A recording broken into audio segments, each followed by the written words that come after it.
personal narratives and micropolitics in social movements.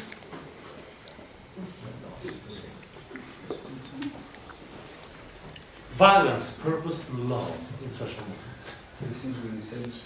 The third one. Oh, I totally lost it. Oh, but rather than bringing up now theoretical considerations, I just want to bring up methodological considerations. Should we go in that direction, like implications for multi-sided research? And I think that therein lies the potential for more collaborative work among anthropologists, right? You know, I mean, certainly anthropologists collaborate, but sometimes I wish they did more so than they do now currently. But I do think that, you know, and I'll talk about my own work because I'm so much more familiar with it, but I think it would have been useful and very interesting to have other people with whom to work, you know, because doing that kind of, like, looking necessarily at this sort of transnational, this organization is located in a certain locale in the Philippines, but its reach is certainly transnational, is global, where it's pulling, it's harnessing this diasporic network. And so, you know, there are times where I needed to be in the San Francisco Bay Area, and I think, you know, I really grappled, and this was in my applications to obtain funding for this research, but I really grappled quite a bit in terms of developing my methods, you know, and in my head it made sense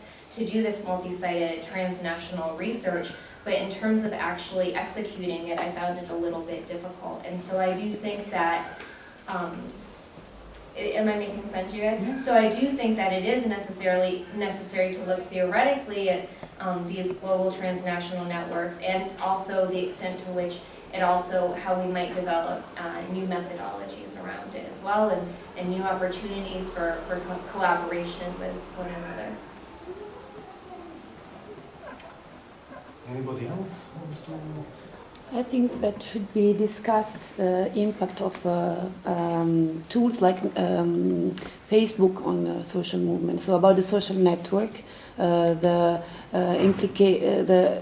sort of alienation or false partial participation that is implied in the use of these tools. And so this is one of the topics, because in some ways, when especially Andrea was saying, oh yes, we are just saying I like, and I feel I am participating. So much more distinction in addressing activism has to be done about different uses of this social network. I start with Facebook, but there are others. Some can be very useful, some can be very dangerous, can expose activism, social movements to control, and some movements can be forecasted, prevented in their action for these social networks that are managed by big firms, big multinational companies. So just this.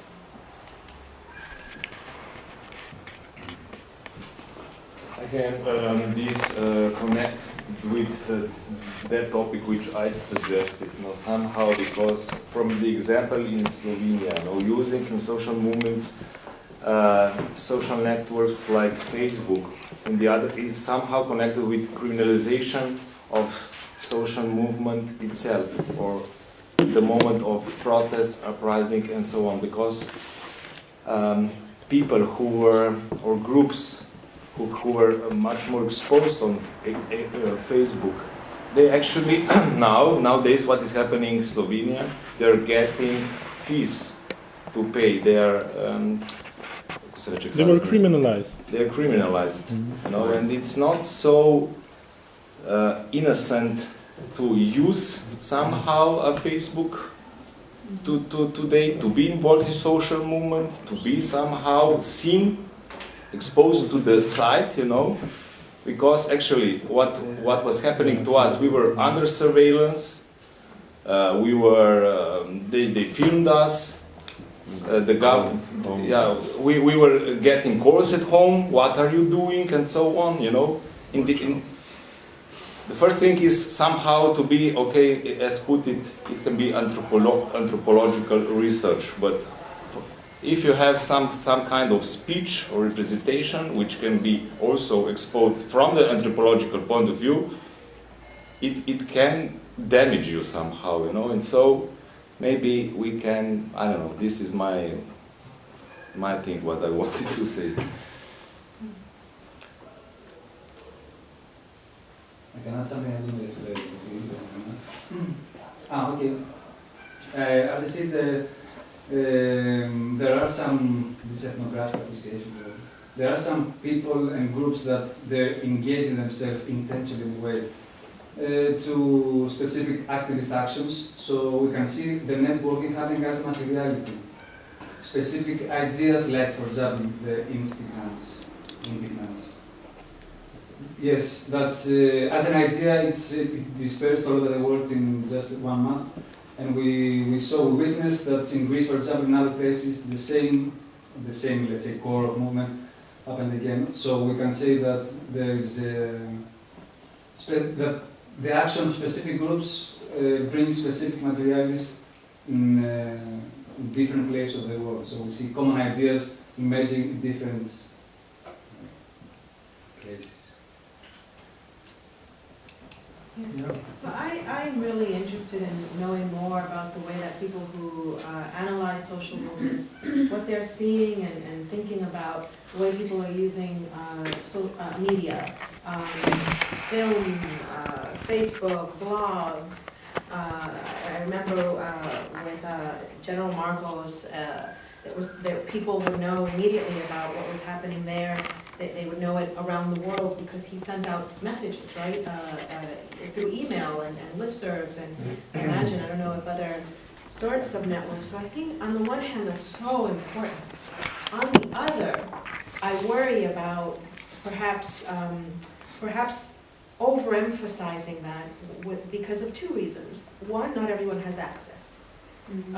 A lot of the people who we may be talking about, or the reasons for the existence of certain social movements, are to work with people who may not have that access. Secondly, as a colleague of mine who was in Egypt when the revolution happened, when she returned, and she didn't go she went to study something else, but she said, you know, there has been since then such an overemphasis on Facebook and it's as if there weren't other things already happening, and as if other forms of communication and ways of strategizing weren't also up. And so it's not a zero-sum game I'm proposing. It's just that I want to hear more, but I also want to be cautious about the weight that I give that new area of scholarship.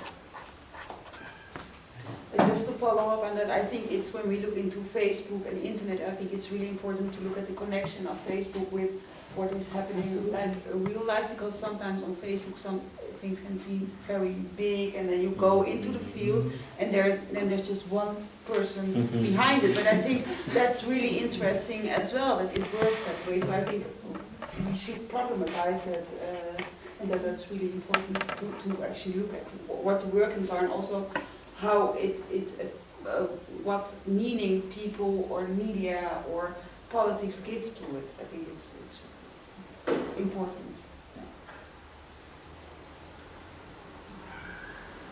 Yeah, my feeling is that when we speak about locality and globalization, we should always look at what is local and what is global.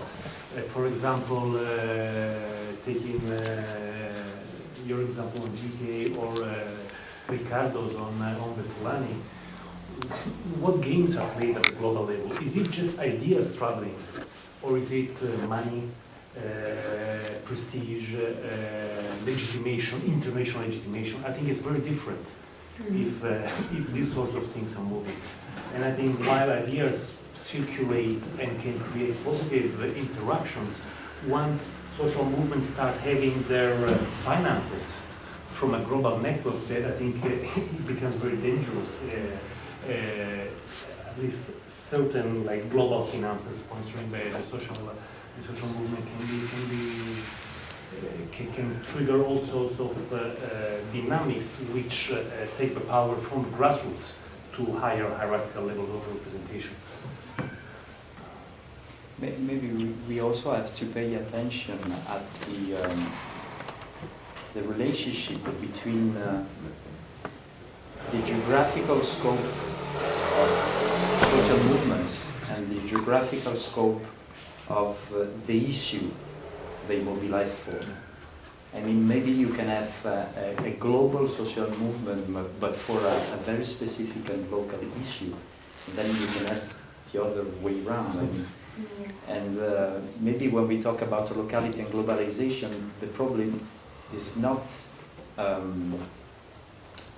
always on the capacity for social movements to be local or global, but it's about the problems that they are facing. Are they local or are they global, and how to cope with them?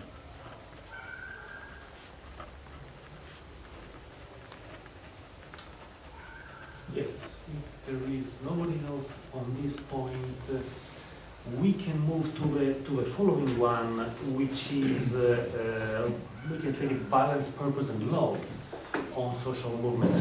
I suggest that love and violence introduce the issue, so that we have two perspectives. Ladies first. Love first. Well, actually, it's a really interesting decision because in the longer version of the paper that you mentioned in the doctoral thesis, I argue that both law and ethics have violence within them. And actually, the kind of violence I was talking about the violence of representation, or kind of epistemic violence of appropriation of otherness. But I was really struggling actually with that concept. And when we talk about violence, I mean, I'd be interested to hear what you meant when you said violence, because obviously I might mean something very different. And I was trying to problematize the concept of non-violence as a thing which a lot of social movements promote. Because I feel like sometimes there are kinds of violence embedded within non-violence, and even within love. So yeah, I'd be interested to hear what you thought about when you were introducing the concept of violence. I was thinking about, while observing social movements or happenings, which includes actions on the streets or representations through the media.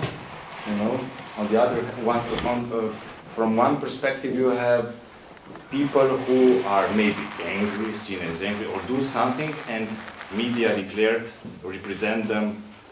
They're violent, or maybe they're terrorists, or somehow. And maybe they're just reacted on something.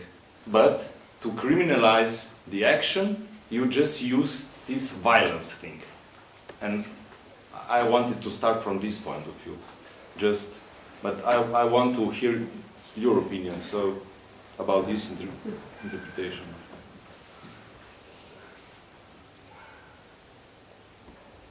Nobody. I mean, violence can be seen as a tool of the movement to attack the establishment. But usually you have this when the establishment is already so violent and so repressive. And this ambivalence, I mean, is historical. And I don't know, the point can be in the person body, it can be in society, it can be in representation. And it's different it's difficult to contextualize this problem of violence. So maybe we should be more explicit in that. Which kind of violence? The violence on the human body, the violence on objects that represent symbols of power, and the violence the activists and engaged people has to suffer. For example, violence in some cases, like in Genova, in my opinion, Genova 2001, it created a sort of taboo on the social movement, silence, an unspeakable feeling of loss, of course, and violence can be disruptive in this sense, but can be at the same time something through which silencing what is happening, because after that you have a sort of ideological desertification, like in I mean the reactive element of the Arab Springs also led to this, led to a sort of silence on the violence on the square that left too much space to other power to just embody the protest and saying something else that the protest did not meant. So it's hard to locate violence in this discourse. I think what you're saying is almost, you just said something that I'm the location or the giving of signification of violence to certain kinds of actions is precisely part of the problem. Because like in Palestine, there's such a demand on Palestinians for non-violence, with this very specific idea of what non-violence has to be. And, you know, like, Israelis get hysterical, or other people get hysterical about the idea of a Palestinian throwing a stone at a soldier who's full of, you know, like, I don't know if any of you saw this movie, 5 Broken Cameras, which went to the Oscars this year. It was about the protests in Emilia. I felt it really heroized this idea of the, like, the pacifist, non-violent Palestinian who resists the urge of all the violence around him to be. And on the one hand, yeah, that's admirable, but on the other hand, it really, for me, does another kind of violence to that struggle. So. Should I answer? I don't know. But, yeah. But I was really thinking on your speech this afternoon, and actually, if we talk about violence in social movement, I would just put out another question, and we talk also about classes, and said that there is no more classes, and there are classes again, and still or not. And maybe violence can be like a topic, and just say, throw it out. Who can be violent and who cannot? And somebody can be violent, and we will be justified, or will be said he's crazy, and this violence will be accepted, and even I would say it's not violence, it was just crazy. Think about Norway, whatever. And who cannot? It becomes terrorist, or it would go to jail, and whatever. So maybe, I don't know, maybe we can, if we don't want anymore to talk about classes or whatever, I think we can still talk about classes, even if I'm not Marxist, but I think it's important. But maybe about violence, the possibility of violence shows who has the power and who has the power. Yeah. And I think that's what you say when you say, well, what is the meaning of violence and what meaning is given to what kinds of violence? And also the justification of violence, I think, is really interesting. How is the use of violence legitimated by the actors? and I want to ask that. You have to say something related to that? Yes, a little thing about love anyway. That is impressive to me, that the agency that mostly talks about love, for what I can see in the Italian milieu, is the Pope. And I think that about love in protest, we have to consider this Christian concept that is the socializing love at a very massive stage. In these other cultural milieu or universes like Islam and Hebrew have a lot to learn from Christianity. I mean, not in a, I don't say it of course, in a true sense. It's completely sarcastic.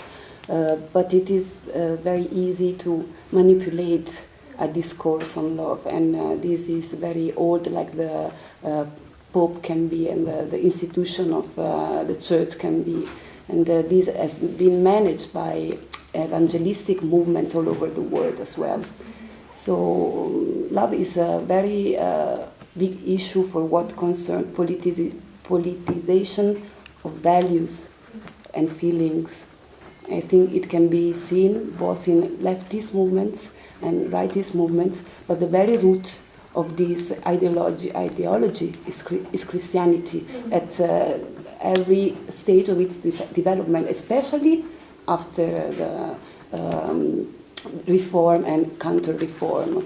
So I mean, it's a very, very rooted process, a very rooted modality of Western thinking. In this sense, I mean. Yeah, I mean, on the other hand, there's a diversity to that in the sense like the American civil rights movement mobilized a different Christian sense of that, like a radical kind of like Martin Luther King type stuff. But I was actually just thinking that relates also to this Christian history that you're talking about is also very much rooted in the politics of care and humanitarianism that I'm more interested in as well. Like, and it's very much to do with that idea of loving charity. Yes, of course. And this is a very much organizational and grassroots Christianity that works on this, especially charity organization in Italy, I mean, are very much controlled by the church, and we cannot escape from this. But I know that Italy is a very particular context on this discourse. So. I'm sorry, maybe I'm a little bit tired and I'm not aware, I'm not able to assess how related my comment is to what I said before. But I had always a very simple hydraulic idea of love and violence. By living in Israel, Palestine, Italy, and now Belfast. For example, in Belfast, people in the street in the evening get drunk, and it's not really, almost a little bit violent, but you can feel some kind of aggressive things in the air. While I remember in Israel, people just in the evening, they sit there even at 11 with a Coke or something. I mean, I don't want to stereotype anybody, but it's not used to be drunk in the street and to be kind of aggressive, while in Belfast that's completely normal. And in Italy, I remember when I came back and opened the newspapers in Italy, wow, this guy killed for jealousy, this is completely normal, or this guy killed the other one because the wife was, I don't know what. So I had the idea that there is a constant level of love and violence in all societies, just the way how it is framed and how it is expressed, and when it comes up, it depends. So if you suppress on the one side, the violence comes up on the other side. Like the hydraulic thing, and the love, the same with the love. If you suppress the love on the other side, maybe it finds other channels. So this kind of theories of what are the reasons of violence, I always wonder, I was always very skeptical, because I thought, okay, if the society will become very peaceful, the violence will find other channels how to express it. So those guys who sit there in the evening drinking their Coke at 11 and not violent at all, maybe the next day they sit on the computer channeling the drones over Gaza and the violence. No? So, but this is a very naive theory. It's not based on anything scientifically made. But I see extremely hot. Sorry. Yes. I want to develop my idea of considering your idea on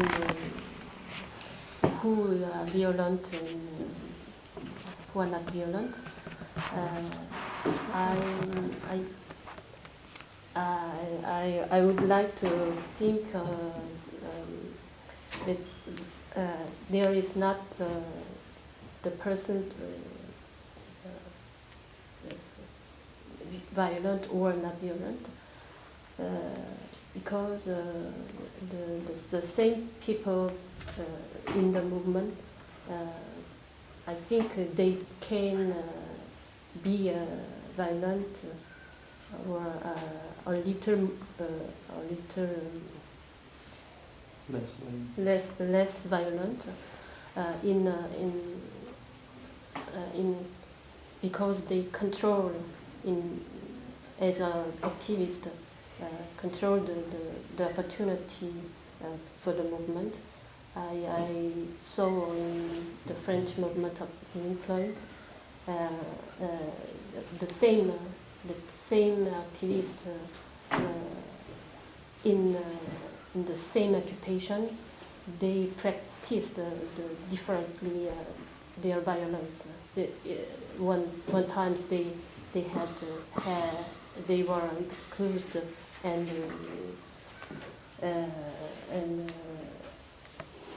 by the police, but after the destruction of the material in the building. But the other case, the same persons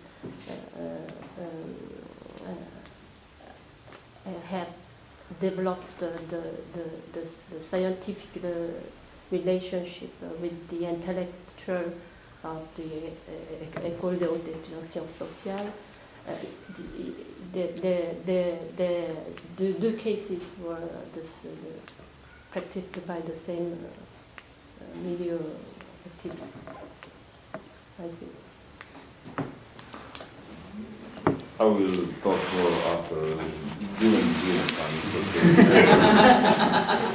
I wanted to say something. The issue of violence is a quite crucial one, because on the one hand, the general feeling holds, like the Noah at Boni, that if you are peaceful, you can gather more people on your side, get more consensus, create a really communitarian and collective situation. If you become violent, then you will end up being a little group of violent people which are more easily repressed. This is one side of the coin. The other side of the coin is that one can hardly imagine political transformation without the recourse to violence.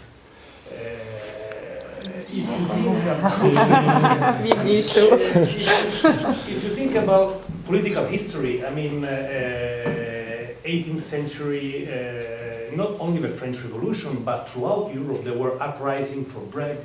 There were arsones of people's, powerful people's palaces. The Ludists in England broke down thousands and thousands of machines, and they thought it was perfectly legitimacy, gaining communitarian consensus on that, and up to the Second World War, basically.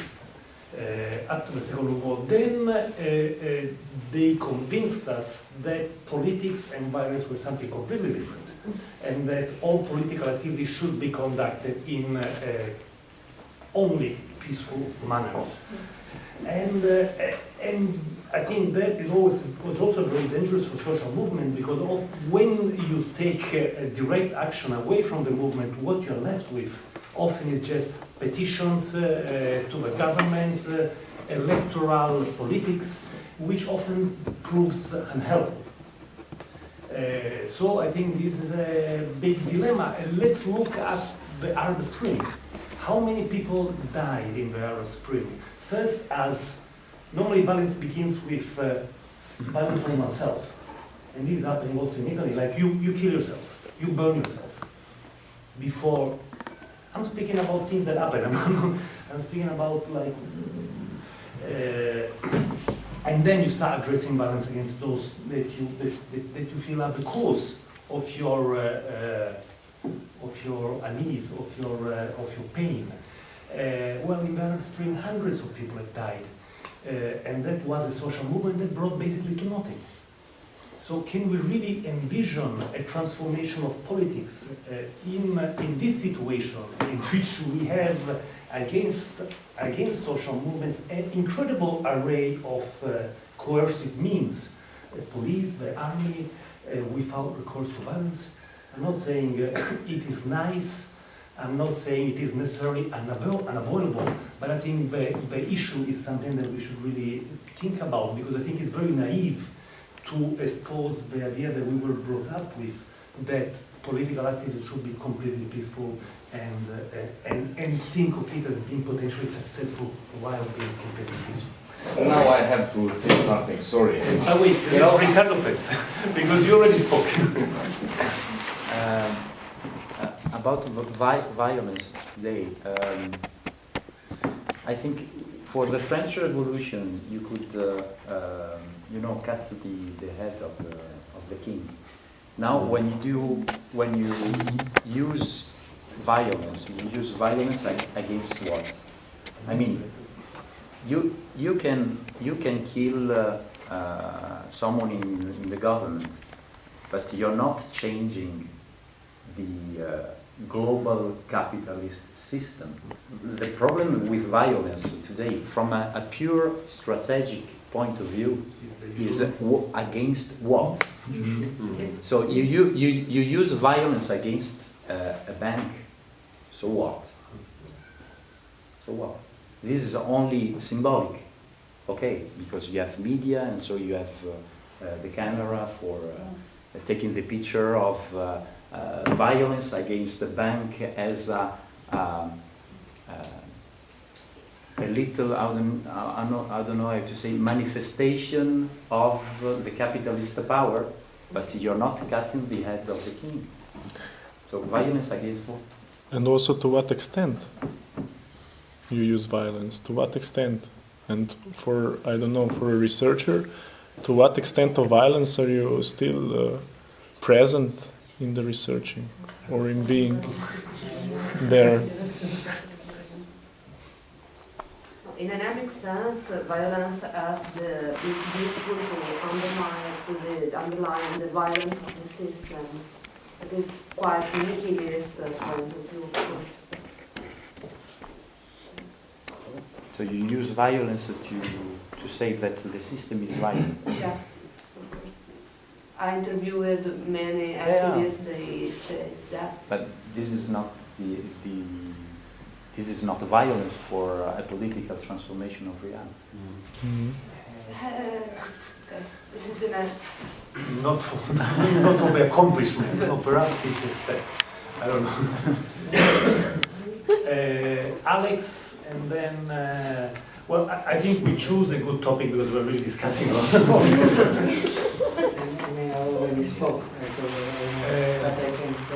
No, the violence cannot... in the research I've done, I always thought that there are things which are in the forms of mobilization which movements use to simplify strongly, maybe are of two types. Maybe one type is who just reproduces the hegemonic order in Little New Times, but is not changing the basic interpretative categories the system is using. So violence of police, I remember in my case, like when activists use violence, they basically imitated the state power just on the other side and with much weaker means. And they work out in all kind of contradictions they were never going out. The more creative and the more interesting activism, which I found was the one who actually were able to deconstruct is maybe the wrong word, but to go one step out of the categories which the system, not the system, but which are proposed to us, which are able to criticize and to deconstruct and to reinvent the basic definition of what is reality, of what we are, of going to more basic things. So, well, I was so the violence can be, I think, if it's just reproduction of the same categories as the music, it can be maybe unsuccessful because, as you said, it's just about. So to go deeper and reinvent the reality in its own terms as forms of mobilization, I think might be more productive than just, let's say, popular reproduction of what is proposed to us as reality. I just was suggesting that, so we have the tools. Yes. The anthropology knowledge is one of the possibilities to reconstruct and invent. Yeah, but you can also arrive from something completely different, maybe. But yes, of course, it's one of them. I think, yeah.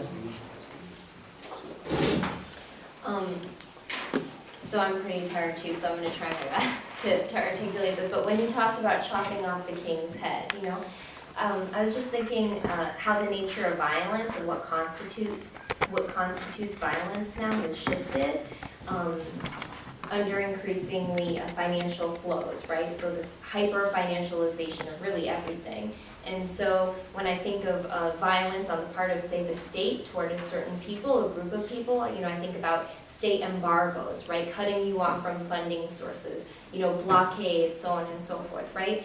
And so similarly, you know, I think the counterpoint would be in terms of violence practiced on the part of social movement, it does not necessarily need to appear in the physical sense of violence, but boycotts or campaigns to stop money from flowing to certain companies, or so on and so forth. And so just to think about to reconceive of what we think about in terms of violence, and I just thought of, yes, the physicality, the chopping of the head, we no longer, but there's just, it's incredibly powerful when the state and these large entities cut money and funding and so on. That is incredibly violent, and how it plays out on the ground in terms of people's access to food, to eat, their livelihood, and the ways in which that kind of definition of violence, the ways in which maybe leftist social movements would be able to incorporate that, and what that would look like, what that means then to do violence in that way. Yeah, this is actually the point where I wanted to get in what you started. Actually, while talking from the position what is violence from the emic perspective, you are in a position where even you don't have the same position as other side. So, it can be seen like this. These structures are violent because they have their own strategics, like silent violencing, and you're like in actions or doing something. You can't even do anything because you're declared to be violent in the end. But what to do and how, from the position of less, to do something to just get in the same level, This is what I really find problematic here, because it can't even give you a chance to do something, Maybe just put uprisings or protests in a position when, okay, now we are living in the age where it's popular to be calm, listen to us, be calm.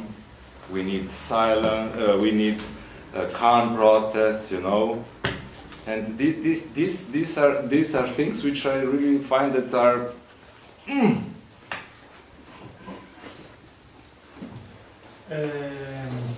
if you want to address the third issue of Emilia and the who wants to address power relations?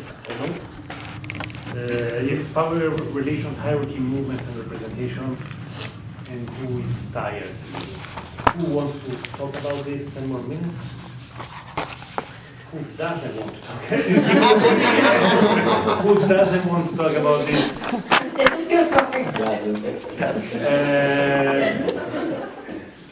No. Let's talk about beer. Let's talk about beer. Okay, if you finish now, just